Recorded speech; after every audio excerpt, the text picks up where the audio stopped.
Hi, everyone. It's Chris Lehman, editor of the New Republic, welcoming you to this evening's panel discussion with the ultra cheerful title, Right into the Abyss.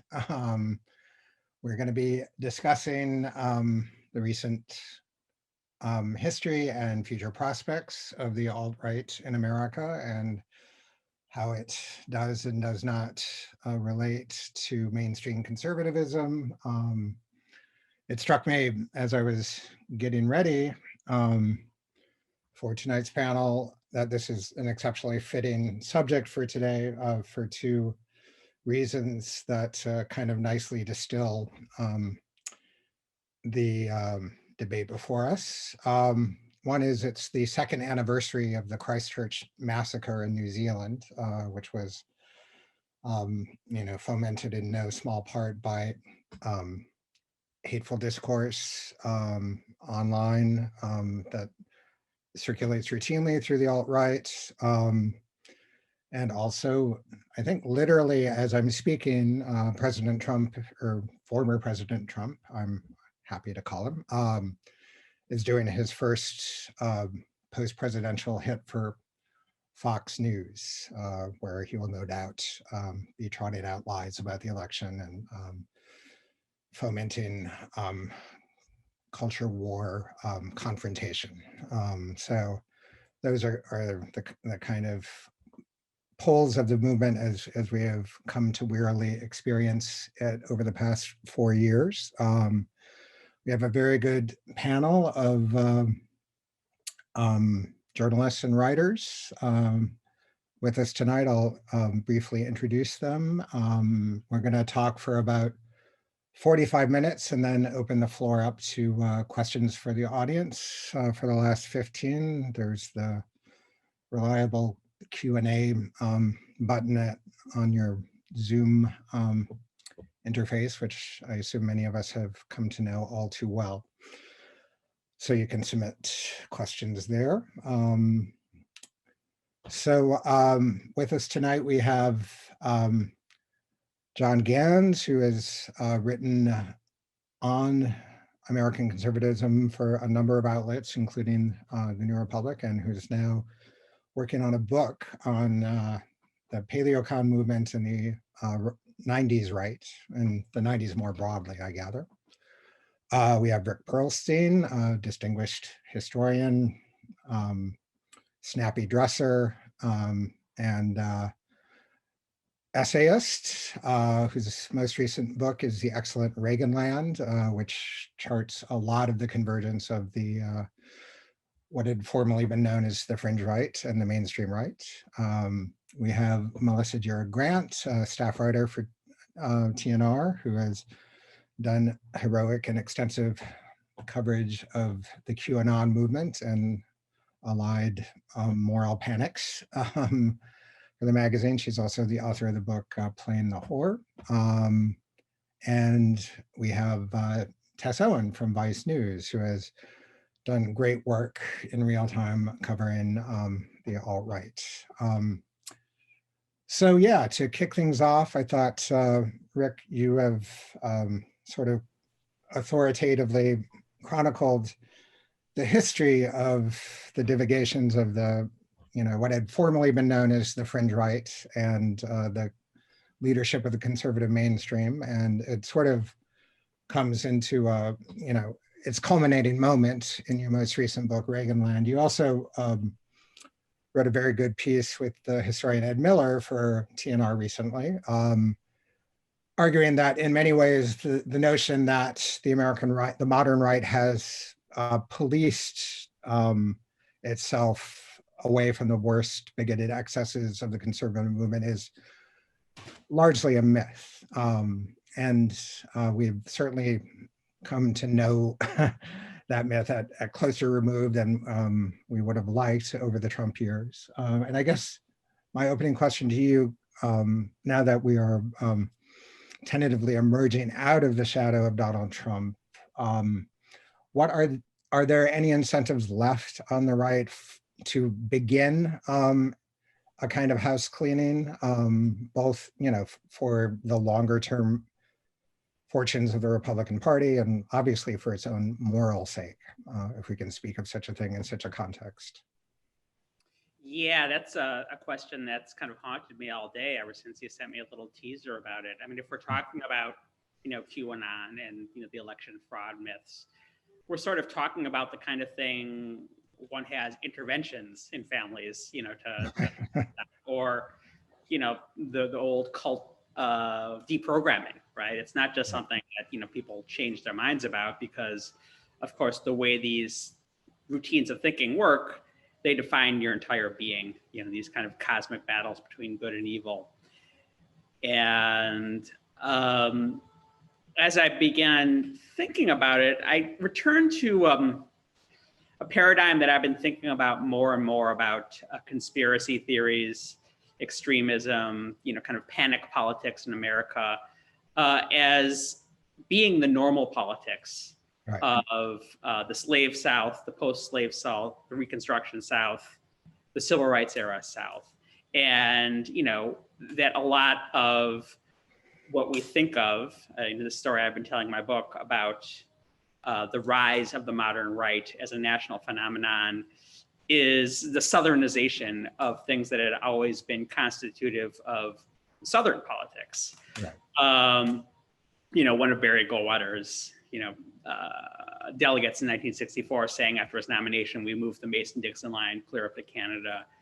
And, with Ricky Kreitner, I did a piece about the outside agitator sort of panic in the context of Black Lives Matter and the right response to that. And one of the things I discovered was that, for example, the defense's successful argument in the case of Emmett Till was that, in fact, Emmett Till was not dead.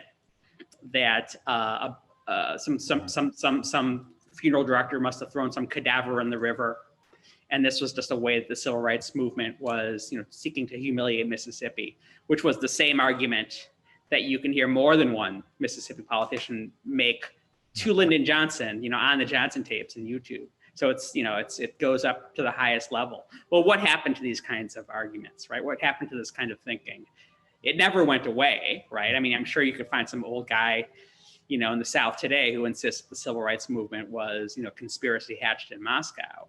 But it became less salient, right? It became, in the same way in the 1920s, all the people who, joined the Ku Klux Klan, which was millions of people, right? Who believed that that priests and nuns in America represented some sort of underground army that the Vatican was going to deploy to destroy American democracy. Those ideas didn't go away with the New Deal, but they became less salient. So I think hopefully what we're going to see is with a White House, run by Democrats who seek to govern compassionately and well, and don't negotiate with themselves over what they need to do to literally save tens, hundreds of thousands of Americans' lives with vaccines, and reconstruct the American middle class economy through massive infrastructure spending and all the rest. That politicians will cease exploiting this. That people who have these beliefs will be less demonstrative about them, and they'll just kind of become less relevant to the everyday conversations. That would seem to be the historical precedent for this kind of thing. It's not very satisfying. The wackiness is not going to go away, but it's basically my whole intellectual project is seeking to demonstrate that it never really goes away in America. It just kind of ebbs and flows. So that's kind of non-melodramatic answer about how we're going to kind of deprogram the millions of Americans who believe that Democrats cannot win an election without cheating, and that Democratic public officials are drinking the blood of babies. Right. Well, there's plenty of room for melodrama as we proceed, but I think that's a very good historical cautionary note to get us started, and it's a good segue as well to you, Tess, since you've been covering the alt-right at close remove, and there is there are already sort of premonitory movements within the Justice Department under Merrick Garland toward, doing more to face up to the threat of white nationalist terrorism, which is now officially, I think, the leading terrorist threat so far as the national security state is concerned. And so this is a version of the same question, I guess, I just put to Rick is that going to be enough to sort of tamp down the ardor of organizing on the alt-right? Is the alt-right in a sort of post-Trump, I think it would be an exaggeration to say it's in abeyance, but a moment of stasis? And if so, how can we prolong that stasis? I will say that I think the initial reactions, if this was just based on what I was seeing on social media or whatever other pockets of the internet that I like to hang out in, or court filings, which is that people were pretty amped. People who were in the Capitol, like immediately following that, they were like pretty amped about what had happened. Like one member of the Oath Keepers was saying, like, we can't, let's see which state capitol we should storm next. Right. Remember the Proud Boys were sort of bragging about what they'd done and expressing remorse, or saying that they were sorry that they hadn't done more. And I did feel as well that the images of these people in the Capitol, that one guy with his feet on Pelosi's desk, that it had like enormous propaganda potential moving forwards. And then I think as the chickens came home to roost, the tune changed, it was Antifa narrative started up. People were trying to create distance between themselves, and they believed it as well, between what had happened and themselves. And then I think, since then, the two groups that are under the most scrutiny, like the Oath Keepers, the Proud Boys, I'd be very surprised if we saw that sort of similar large-scale mobilization like we did then, at least for a while. Right. However, if we're talking about the militia movement more broadly, and this is what I've been looking at quite closely, I've been seeing quite a significant amount of activity in terms of interest and recruitment. And I think that experts across the board who have studied the ebbs and flows of the militia movement specifically, especially how they tend to spike around Democrat administrations, they expect to see a surge in activity. And I think now one of the biggest mobilizing factors in that area is gun control. But beyond the militia movement, and I think this is obviously what the meat of this panel is the far right white nationalist groups like America First, for example, who were involved in January 6th, who had a conference recently that Representative Paul Gosar spoke at, and former Congressman Steve King. And I think as long as you have mainstream elected officials who are entertaining and giving a degree of legitimacy to these fringe groups, these conspiracy theorists, this dangerous feedback loop that I believe sort of was one of the factors that led to January 6th in the first place, that it will continue. Right, and we've just recently seen Ron Johnson, the senator from Wisconsin, basically resume in the mode of, feeding the beast of, saying these are honorable, and there wasn't much subtlety, though, of course, now he's, after saying essentially that, these are all fine Americans because they're white, he's gone to the Washington or the Wall Street Journal op-ed page to say, I'm being victimized by the left. I won't be silenced.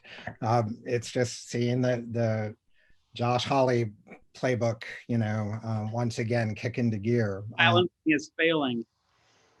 What's that? The silencing has failed. Darn it. I know, right? Yes, that is always a great moment where they're, I'm being silenced by my book. But and so, yeah, Tess, to go back to that point of, that this growing syncretism between GOP leadership and, the alt-right, does it even make sense to talk about an alt-right anymore? What are the relevant distinctions that we should be paying attention to, that we clearly haven't heeded over the last 4 years?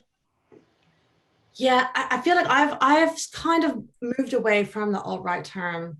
I mean, I I think that January 6th was a pretty good example of reasons why, because you had this, I mean, I think like the Venn diagram between like super radicalized Trump supporters, like hardcore MAGA, and like very fringe extremists, all the way to, you know, very other end of the scale, all kind of drinking from the same well and all having the same beliefs and same rhetoric. Like that was like the Stop the Steal lie brought all these different people from, you know, across the spectrum to DC. And yeah, significantly, you know, the Stop the Steal, the people who licensed the name came out of the Tea Party movement and were part of, they also founded this group, Women for America First, which is a whole, I mean, I should save that part for Melissa, but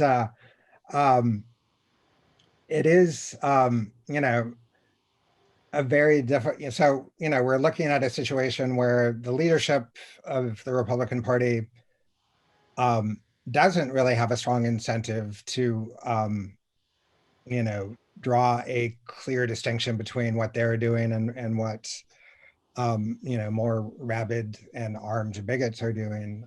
And, you know, I guess what I worry about at some level is if, you know, under Biden and Merrick Garland, you know, the chief response is a law enforcement crackdown. I mean, that may, you know, if it gets rid of, you know, catches of weapons, that's all to the good. But, you know, the real problem, it seems to me, is almost, you know, it's deeper than that. And it goes to, you know, the media ecosystem that we live in now, where there aren't, you know, any, you know, the only feedback loops, as you were saying, are negative ones.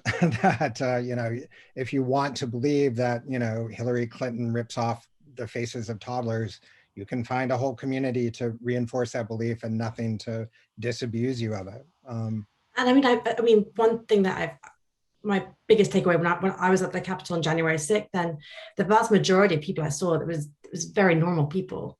It was like, you know, families who are next to dudes in tactical gear. And I mean, I tell the story a lot just because people get laughed at it. But I saw a labradoodle. There was a labradoodle at the Capitol insurrection, which, I mean, I think goes to show a bit, you know. Now I have a sheepadoodle in my house, so yes. That's the one. Now I have two others. So yes, and John, I think this is a good moment to bring you in as well, because you know, in your piece for us on the kind of predictably doomed effort to create a never Trump right, you pointed out that there is a deep codependence in the modern right with sort of demagogic, you know, race baiting and Paleo models of, you know, the real America. And, you know, the reason for that is really simple and straightforward, that the actual policies of the modern right are not popular. So in order to get to sort of harness this policy agenda to a viable mass political party, you need something else. You need a, you know, kind of certainly a robust model of culture warfare and a whole other conception of the country and what it should be like. So can you sort of, is given that, I guess I'm asking the same dystopian question to everyone basically, but given that dynamic and given that Trump, you know, we hope is going to be retired in Mar-a-Lago, what are the leadership prospects for the modern right? Are we looking at a Tucker Carlson presidential run the next go round? It's very difficult for me to predict. I think things are really fluid right now in terms of who's actually going to take leadership. But I will say it's been my finding in the things that I write about and research about that I don't know if I would call it extremist, because there's been periods when it's quite mainstream and that's kind of a relative term. But there's a need for a very concrete enemy on the right. That, you know, is not a policy problem, but is a living, breathing, it might be mythological and imaginary, but it's thought to be some kind of living, breathing threat to the lives and way of life of middle Americans or Americans in general. At one time, these energies flowed into something quite mainstream like the Cold War, and there was a lot of paranoia and fear and militancy in the Cold War, but that was a quite mainstream part of American culture. It of course always had domestic repercussions where the Cold War came home in various ways, domestic repression and domestic panics about communists and subversive elements, which we're familiar with. I would say that since the end of the Cold War, those things have become overwhelmingly domestic, and the war on terror, in a sense, failed to move that energy abroad. And in fact, we know that some of the big fallout of the war on terror is a actual, there's been violence against Muslim Americans, but also an enormous amount of fear and paranoia about Muslim Americans. So what I have noticed is there has been a sort of domestic move from enemies abroad to enemies internally, and the conservative movement and the American political class in general has a lot of difficulty finding an external enemy that captures people's imaginations as much as these internal enemies do. So what you're calling for is a new Cold War. I'm not calling for that. I'm saying actually, but maybe against Mars or something. I actually think I would say a lot of the conceptions about politics that were bred in the Cold War came home in ways that are very unhealthy. So I think that actually the Cold War mentality worsened this. It covered things up for a period of time, but it actually has the roots of some of this. I would say the people who I focus on, the Paleo Conservatives, who are sort of arch reactionary group of faction in the conservative movement, that they were, passionate Cold Warriors and anti-communists, but their project after the fall of communism was basically, how are we going to destroy liberalism and, in a sense, democracy in the United States? And their analysis basically was very consciously, these are not stupid people, was the sorts of things that the right claimed to have marginalized, but as we all know from what Rick said and all of our experience didn't do very well, should be fostered. So demagogy, conspiracy theories, sort of these myths about domestic enemies, subverting the body politic. These were to them the signs of a healthy right, and precisely the kind of politics that should be practiced. And the people I'm writing about imagined the kind of politics that we're seeing now, from the sorts of conspiratorial myth-making parts of it to the kind of, I wouldn't say organizational, but the leadership qualities of it, where they were looking for a Trump-like figure, a very scary demagogue who could intimidate liberals and kind of go around the liberal media. So there was a sense that some members of the right, and I don't know if they're you could say they're influential, but they definitely saw the potential of these kinds of politics. Right. Now, in terms of leadership, or in terms of what the GOP will do next, I think it has to be remarked that there are certain, as we've seen, internal limitations to this form of politics, is that it is quite ugly and it can be quite unpopular and frightening. So I think that it does attract constituencies, but it also repels constituencies. Right. That's actually and that's something for a bit of hope, is that as many, and it creates its own kind of reaction to and fear. Sometimes that fear can be excessive or exaggerated, but I think that these politics are quite ugly and unpopular. I will say the problem is that it creates an environment where GOP politicians are actually scared of their own constituents. Right. And that constrains their ability to act and say certain things. I've spoken to people, on the right, on this broadly center right, and they're said, if frustrated with the kind of wishy-washiness of what I thought were mainstream GOP politicians to condemn the kinds of politics that are quite ugly and these people don't like to see practice any. And they said, look, frankly, they're scared. Right.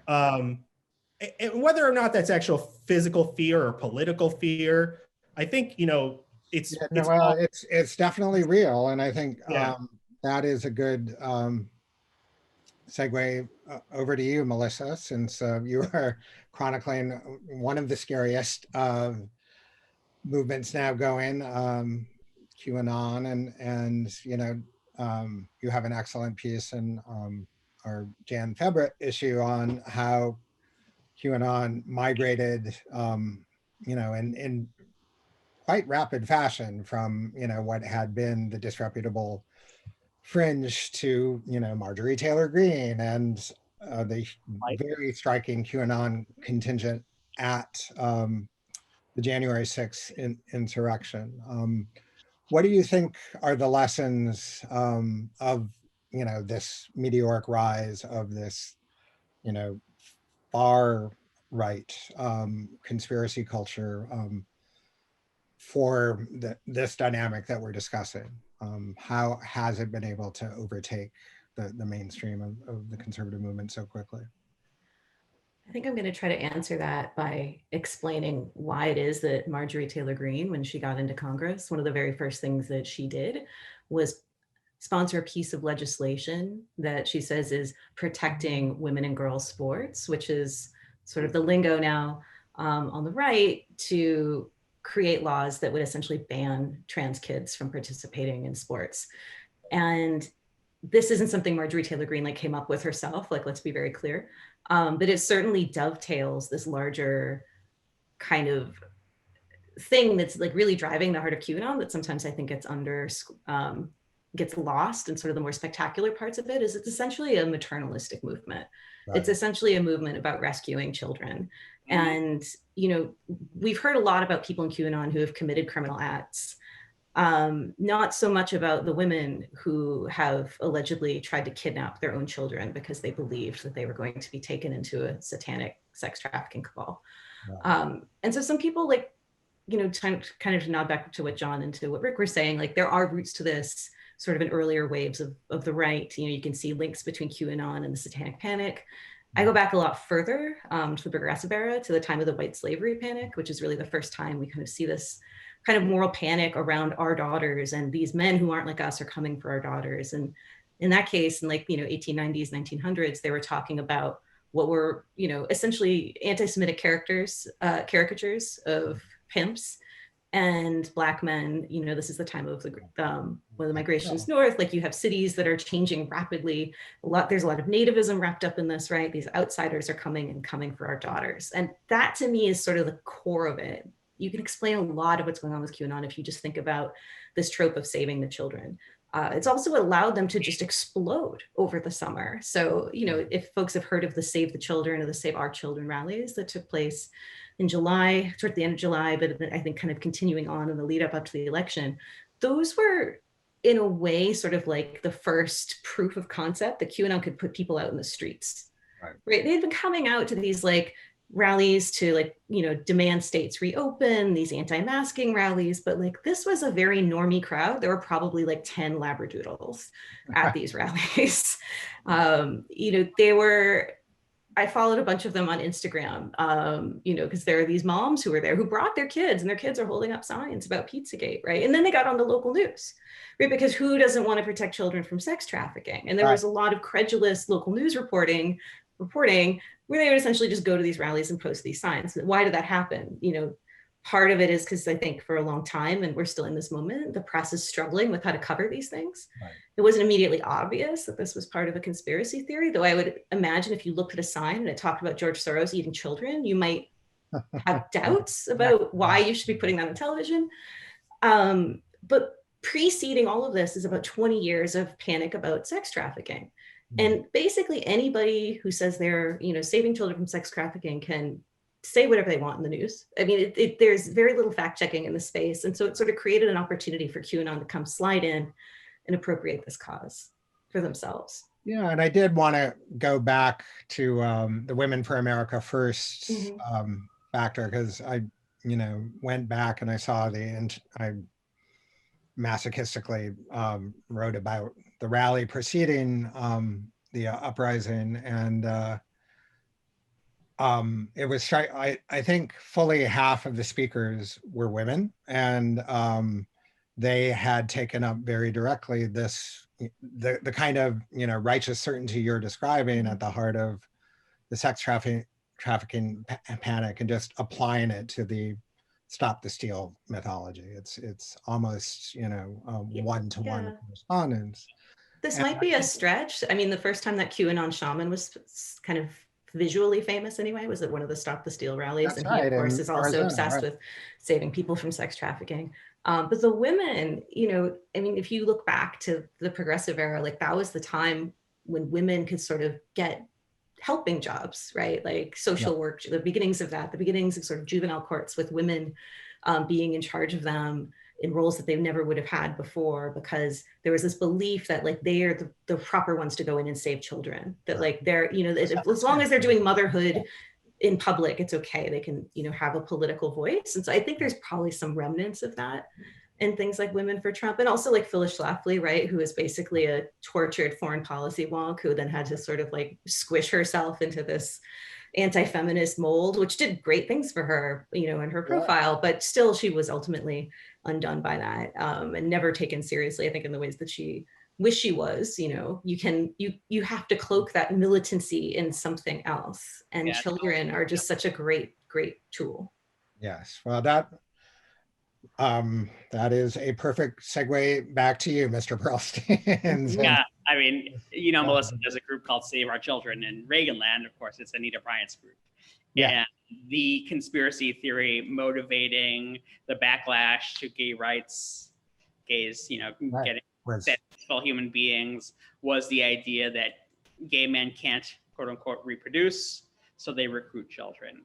Right. And the history of protective mothers, whether it's Alice Moore in the Kanawha County textbook controversy of 1974, or in Boston, what was her name, Chris? Yes, the anti-busing person. I like, this is where you get into that. I've forgotten more than most people know. It's 3 names, right? Yes, right. And so there's a really good history of this by Michelle Nickerson, my neighbor here in Chicago, about mothers of conservatism. So there's always been a role for mothers protecting children, and of course, as Phyllis Schlafly showed, it's a really lovely way to square the circle of being able to maintain a public-facing career while also kind of fitting within the domestic ideology. And I think there's still a lot of that. In fact, even the QAnon shaman's mother has, become a public figure, kind of defending him and talking about what a sweet, nice boy he is. No, it's true. Can I jump in for 1 sec? I'm sorry. You just dragged me back to the trans rights thing, and I just don't want to let this go for a sec. So the panic about sort of gay men recruiting children is the 100% same panic that we're seeing right now around trans rights. And so, this is why Tucker Carlson's going on and on about Mr. Potato Head, right? Like this is sort of the narrative behind that. And part of it is they don't really have anything else to go on except for conspiracy theories.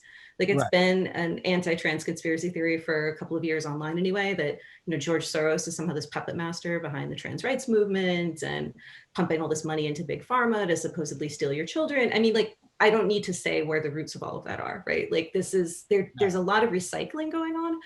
The thing that I think is particularly dangerous when it intersects with trans rights is I don't think there's a critical mass to counterweigh that. Either people say this is just culture war craziness and I don't have to get into it, or they don't themselves have the vocabulary to see what's going on here and to see that there's nobody actually coming to steal your children. Though you'll see even liberal commentators, share messages like, oh, well, I don't know, maybe this is going too far. And I'm just asking questions. Right.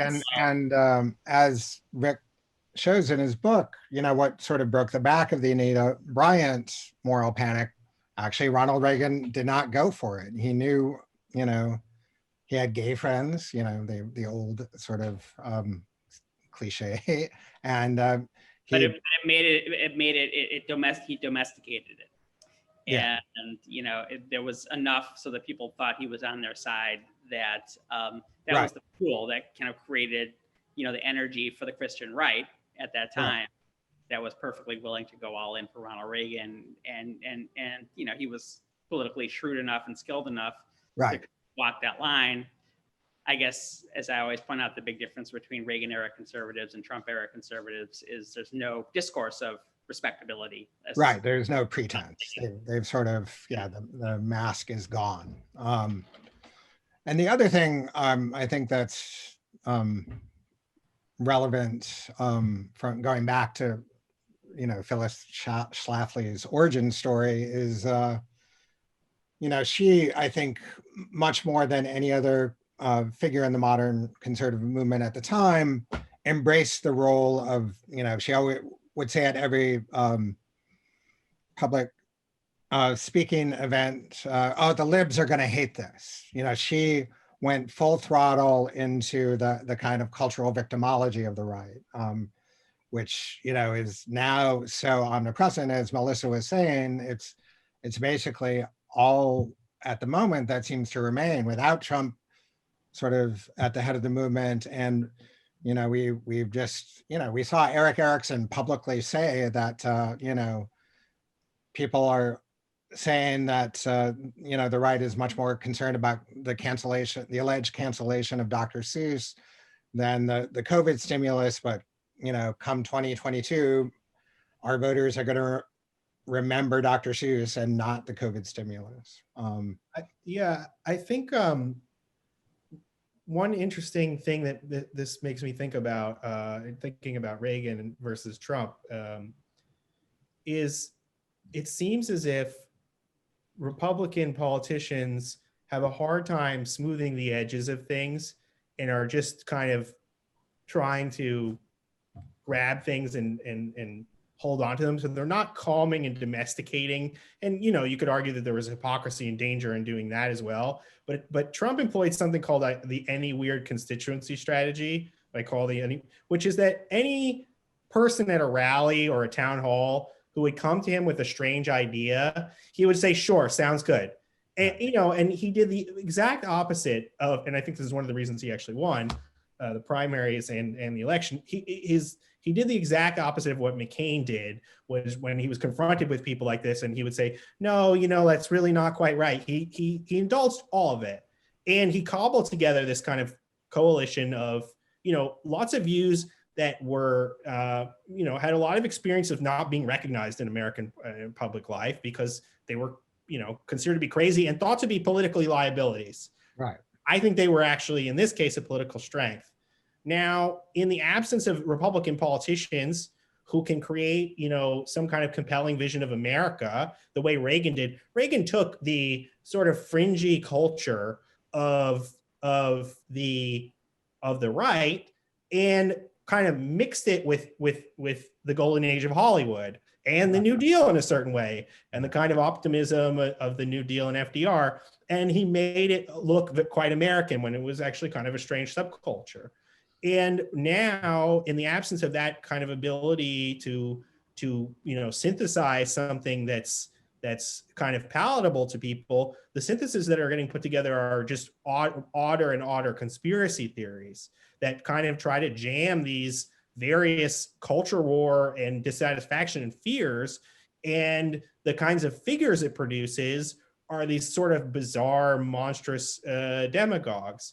So I don't know if that says a broader thing about American culture losing consensus in a broader way, but it seems to me Republican politicians really struggle to spin gold out of these kind of crazy, not to say that was always a good thing. I think that actually papered over and covered over a lot of maladies, including, as Rick has observed,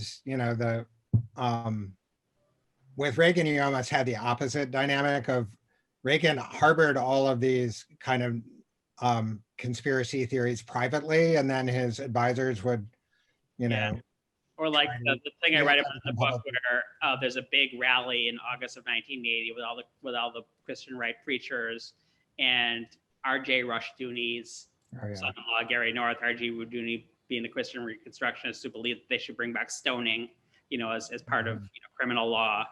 And his son-in-law says, why isn't Dr. Rushdoony on the program?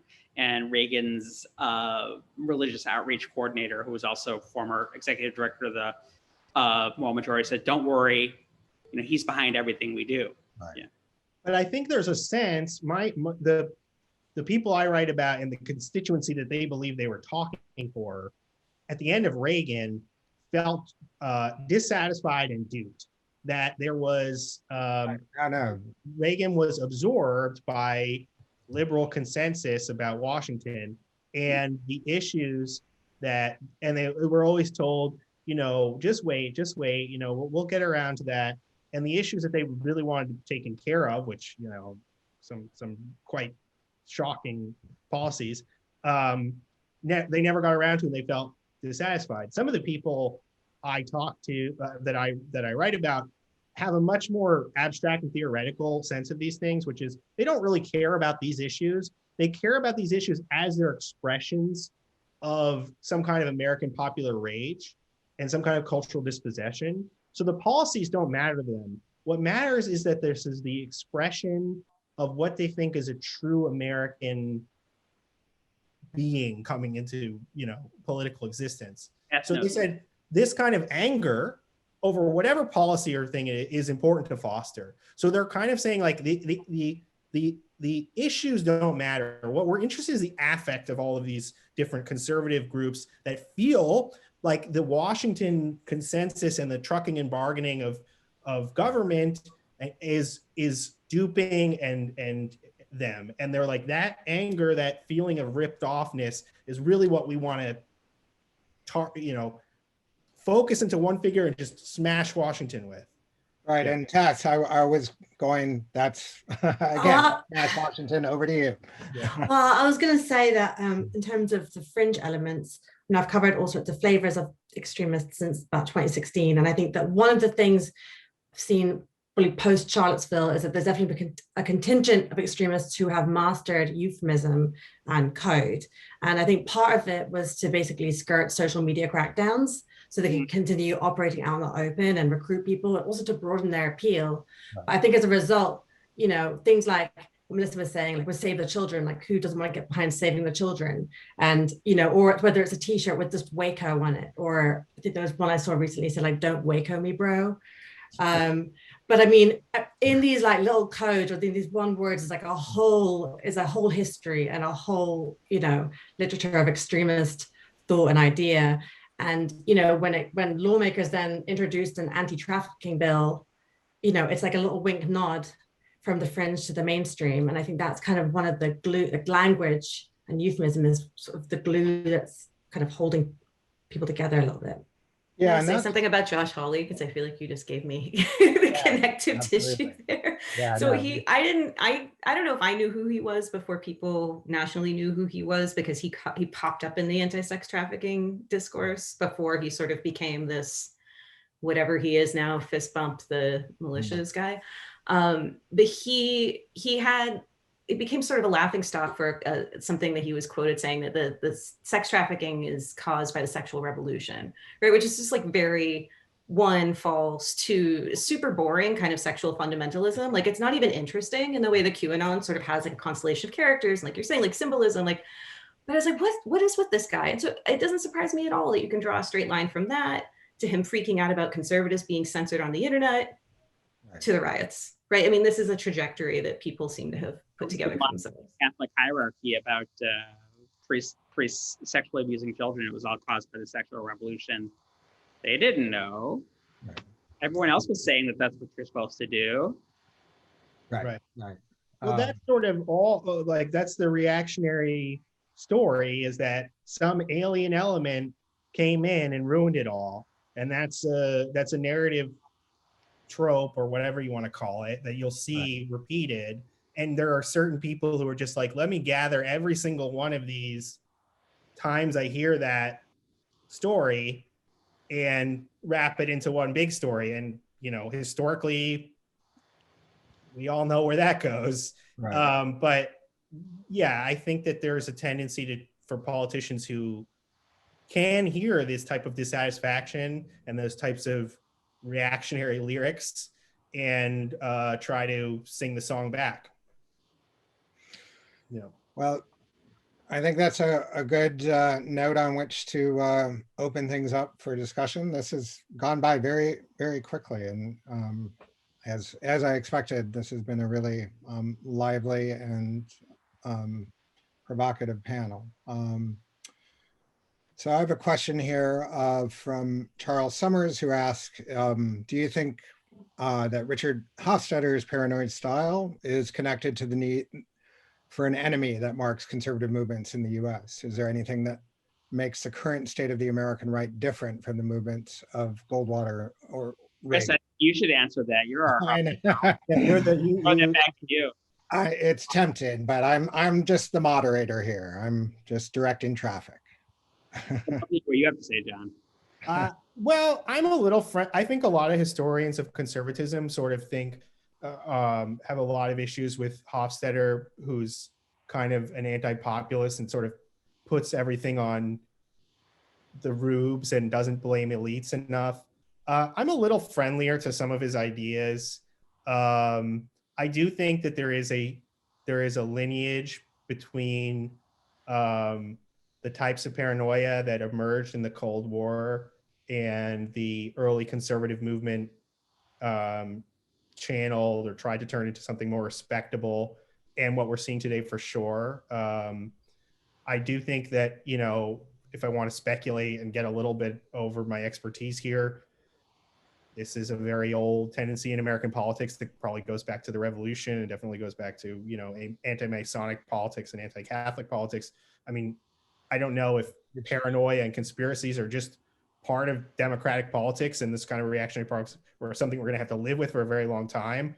But yeah, I think it's been around for a while. And I don't think that, unlike fellow historians, I think that Hofstadter's analysis is still useful and relevant. And all right, well, those are fighting words. I do have to jump in. Oh yeah, I'm sure you have much smarter thing to say about it than I do. No. It's just that, you know, the salience of the paranoid style analysis is, you know, yes, there is something there, and it does go back to these earlier, you know, anti-Catholic, anti-Masonic crusades. But, you know, Hofstadter and that cohort of Cold War liberal historian were making the argument that the paranoid style was kind of maladaptive, that it was backward looking, that it didn't, you know, own up to the realities of modern living and the challenges of the Cold War. And I think we have enough evidence by now for, you know, whatever it's been, 50 plus years since that essay, that that's clearly not the case. In fact, you know, the right has been early adopters in many of these media spaces and many political organizing spaces. And yes, paranoia is part of that. But, you know, as Henry Adams said long ago, politics is the organization of hatreds. Yeah, I agree. So, anyway, that's I didn't mean to get worked up there.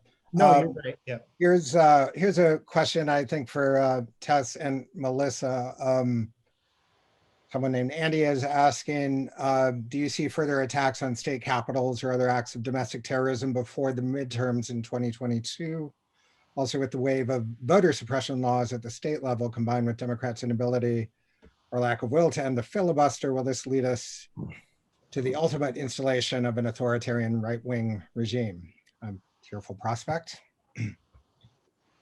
And because I was tracking and reporting closely on the sort of actions around state capitals throughout 2020, and I think a lot of that was driven by hostility, organizing around COVID-19 restrictions. I think, you know, we saw people storming the Capitol in Lansing, Michigan, and I think one of the most, I think in December, it was Trump supporters who stormed the Capitol in Salem, Oregon. And that was the first time you also saw them being openly hostile to police. That was a new thing that I'd seen in a few years. It depends, I think. I don't think that we'll see the same kind of mobilization around COVID-19, hopefully, now that the vaccines are here. But I think the one thing I will be looking at is gun laws. So I think how gun laws are enforced and what laws. I mean, Biden has promised to. He's promised to bring about the assault weapon ban that expired. He was one of the senators that helped pass it in the 90s, and that was one of the many factors that drove the emergence of the modern militia movement. Dianne Feinstein has promised that a similar bill will be on the table soon. So I think, it depends on whether I imagine those being the biggest flashpoints for whether we'll see that kind of violence. I actually wanted to ask you, Tess, if you saw sort of, in the way that the militia movements are usually oppositional to the state, which was very different under Trump, where for the first time you sort of have the state beckoning to them and inviting them to join in.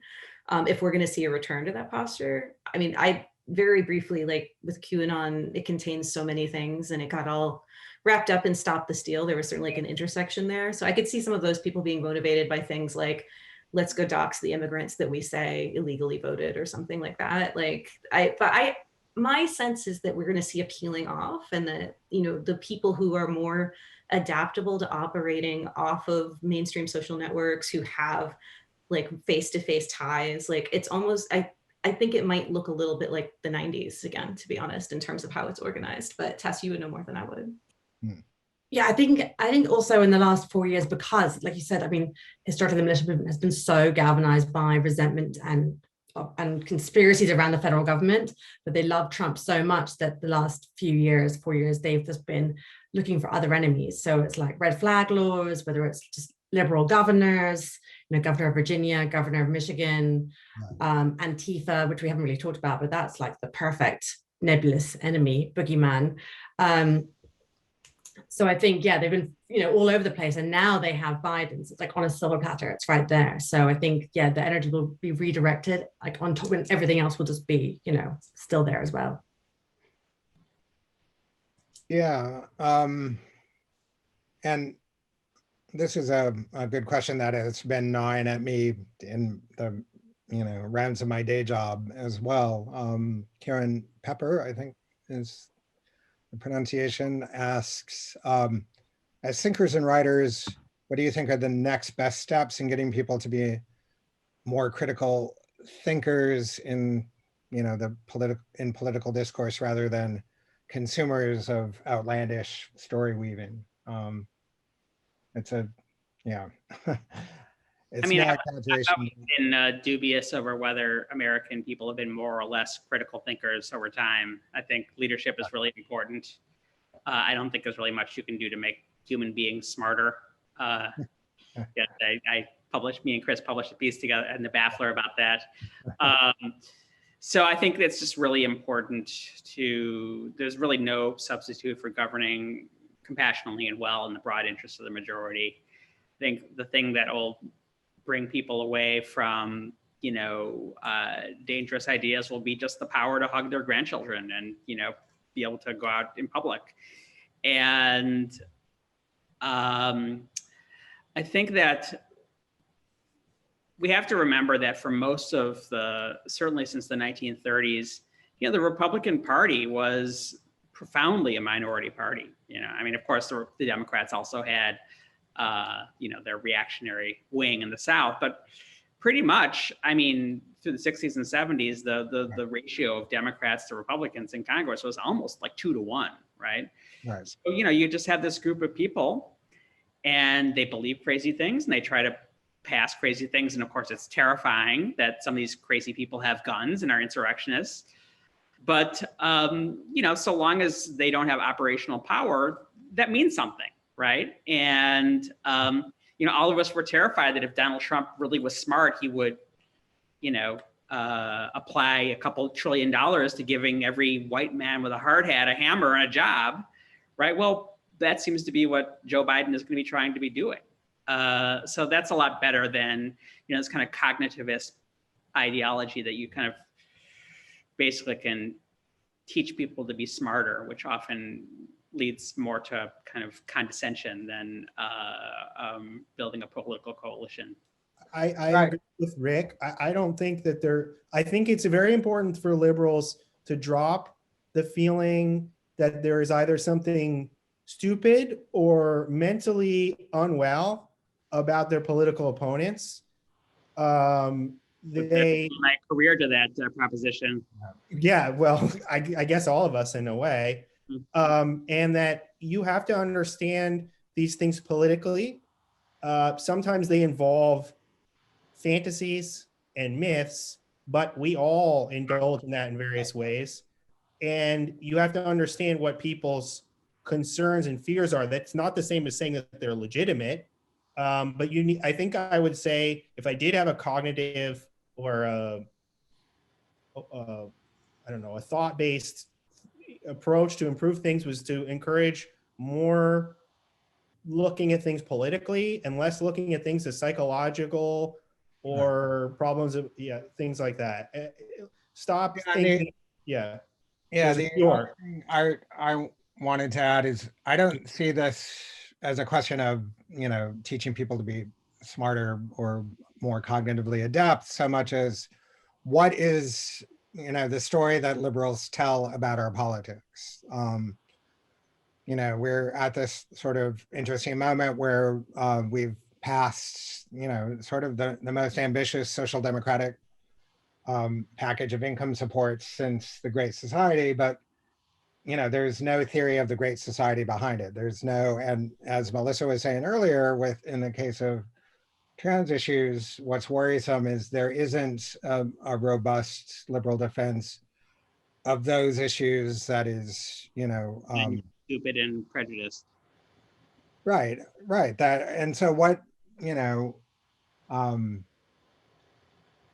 this goes to the, I'm happy that we got through this entire, the body of the session without anyone mentioning the white working class, speaking of things that are mythologized. Rick got real close though, real close. Right. And I guess I've ruined it now for everyone, but it is, when, and I also, as a historian, am very, I look askance at, sort of golden age models of, whatever, the New Deal, the Great Society.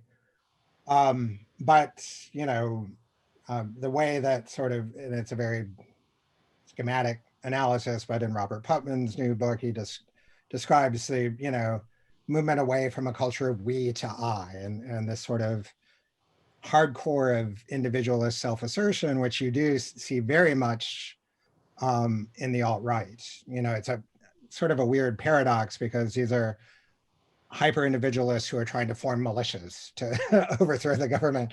And if anything, I guess I want them to be hyper individualists in that scenario. But my worry as, someone who's worked his whole life on the left is, we do need to counter this body of myth making, with something that is, yes, both analytically or cognitively stronger, but also morally compelling, something that, gets buy-in from, a very diverse coalition. And I would be lying if I said I had it. I know there are lots of people who claim to have bad answers to that question. But I don't. And I'm curious if anyone else does, if, I mean, I like your idea of needing a theory of change, essentially. I right, mean, exactly. the good and evil paradigm that's thought so easily into any of these things is a lot simpler. The thing that, to throw a wrench in the sort of consumer versus critical generator, I guess, thing, a lot of the QAnon people would think of themselves as very critical thinkers, that they were researchers, that they were just taking in all the facts and coming to their own conclusions.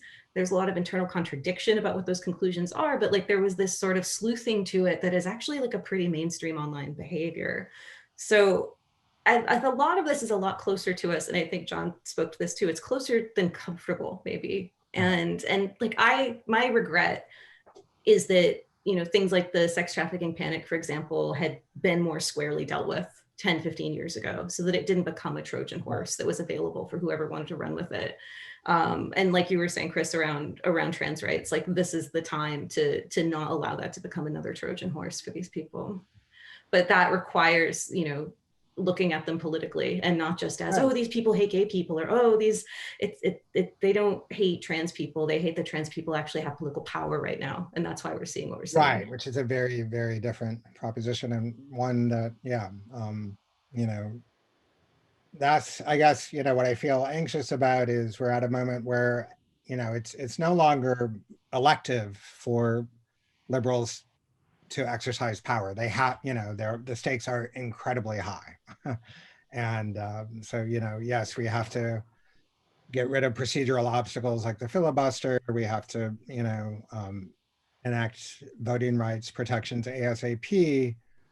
But beyond that, we need a message that's not procedural, that is sort of goes to the substance of, you know, these forces that are roiling our political life and get exploited by, you know, people who are, you know, Do I you won't think call them dumb, but, you know, bad actors. Uncle Joe does a pretty reasonable job of telling that story? What, who? Don't you think our president Oh, him, yes. pretty reasonable job of telling a cohesive story that's both honoring diversity, leaning into it, and has a Yes, more so than I had expected, you know, based on witnessing several of his prior presidential runs. No, and I think, you know, yeah, I think if Joe Biden is producing this kind of change, there is a theory of change out there, right? I think we just need to. You're right, Rick, that he has been very a pleasant surprise, and I think leadership does matter, as you said earlier. But I also think, you know, things that the right has done exceedingly well for as I don't need to tell you, for the past 40 and 50 years, you know, organizing at the grassroots level and identifying these kind of life and death battles for their constituency, and, you know, giving distorted accounts of them, sure, but also mobilizing people in this very, you know. Well, luckily he is, you know, like the gods of history have given one this existential crisis of an Right. epidemic that's killed more people than most of our wars, you know? Yes. I also wouldn't underrate. I know it feels sometimes like thin gruel, but I do think there is a broad commitment in America to living in a democratic society, and there is a sense of what that means. Now, it's pretty abstract sometimes, and it's so broad.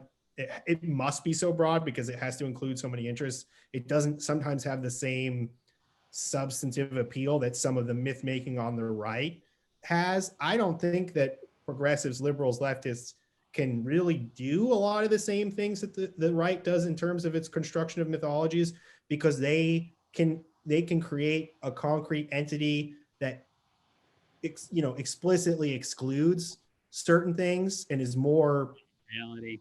has more of a shape. And I think that we have to be content with something that's a lot more with provisional coalitions that work around some issue that kind of symbolizes human progress for some limited period of time, and then those coalitions will fall apart.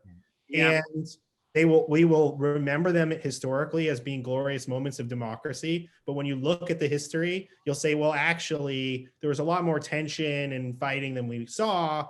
But, you know, I do believe that there is the defeat of Trump by a Democratic majority and the support for the kind of, you know, broadly, I don't want to say social democratic, but at least social liberal programs that or initiatives that are coming now. I think there is some kind of real commitment in America to just old-fashioned democracy. And, you know, it's difficult to emphasize sometimes and to not turn it into some kind of ugly nationalism, which is always a threat.